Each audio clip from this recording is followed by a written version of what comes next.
कैसे हैं गैस सब लोग? आप आई होप आप सब बहुत अच्छे होंगे। आज हमारे पास आ गया जोलेट का 3055 ट्रांजिस्टर एम्पलीफायर। आज इसको रिपेयरिंग करने वाले हम सब।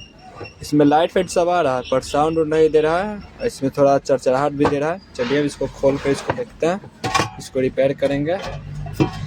कोई इसको नया ही बाजा लिया था गाइस, इसको एक ही महीना में इसका फॉल्ट होने लगा, कहीं से लिया होगा बाजा।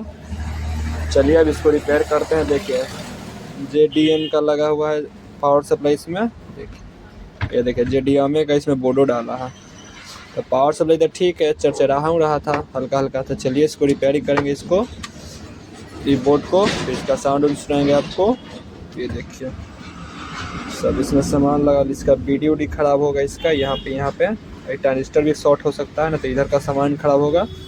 चलिए अब इसको रिपेयर करते हैं, फिर इसको साउंड सुनाएंगे कैसा बज रहा है। चलिए शुरू करते हैं।